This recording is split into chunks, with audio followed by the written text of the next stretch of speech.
Nandamuri Mokshagna debut కోసం అంతా ఎంతగా ఎదురు చూస్తున్నారో ప్రత్యేకంగా చెప్పాల్సిన పని లేదు. మోక్ష ఎంట్రీ కోసం బాలయ్య కూడా మంచి ప్లాన్ వేశాడు. ఎన్నో ఏళ్ల నుంచి సరైన కథను వెతుకుతూనే ఉన్నాడు. ఆదిత్య 999 అని మధ్యలో బాలయ్య ట్రై చేశారు. కానీ చివరకు ప్రశాంత్ వర్మ సినిమాటిక్ యూనివర్సల్ లోకి మోక్ష వచ్చేశాడు. మోక్షతో ప్రశాంత్ సినిమా కన్ఫర్మ్ అయింది. వినాయక చవితికి స్పెషల్ గా అనౌన్స్మెంట్ కూడా ఉండబోతుందని తెలుస్తోంది. నందమూరి మోక్షజ్ఞ ప్రశాంత్ వర్మ కాంబోలో సినిమా ఉంటుందని గత కొన్ని రోజులుగా వార్తలు ప్రచారంలోకి వస్తూనే ఉన్నాయి. సెప్టెంబర్ 6న ఈ చిత్రానికి సంబంధించిన పూజా కార్యక్రమాలు జరుగుతాయట.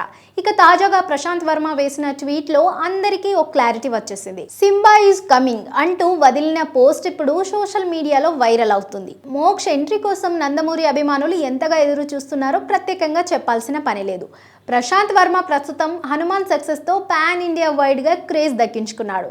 అంతేకాకుండా ప్రశాంత్ వర్మ సినిమాటిక్ యూనివర్స్ అని ప్రకటించి అందులో భాగంగా అనేక ప్రాజెక్టులను సెట్ చేశాడు. బాలీవుడ్ తోనూ ఈ పీవీసీయూ గురించి చర్చిస్తున్నాడు. రణ్వీర్ సింగ్ తోనూ ప్రశాంత్ వర్మ ఓ సినిమా ప్లాన్ చేశాడని టాక్. కానీ మధ్యలోనే ఆ సినిమాను ఆపేశారని అంటున్నారు. ఇవన్నీ ఇలా ఉంటే ప్రశాంత్ మాత్రం ఇప్పుడు మోక్ష్ ని పరిచయం చేసే పనిలో పడ్డాడు. ఓవైపు జై హనుమాన్ మూవీని ప్రశాంత్ వర్మ పూర్తి చేయాల్సి ఉంది. ఇక ఇప్పుడు మోక్ష బాధ్యతల్ని తీసుకున్నాడు. మరోవైపు అధీరా మూవీని కూడా పూర్తి చేయాల్సి ఉంది. ప్రశాంత్ వర్మ చుట్టూ ఇప్పుడు చాలా ప్రాజెక్టులు ఉన్నాయి. తన టీంలోని కొంతమంది కొన్ని ప్రాజెక్టులను హ్యాండిల్ చేస్తున్నారు. జై హనుమాన్ మూవీని ప్రశాంత్ వర్మ టేకప్ చేశాడు.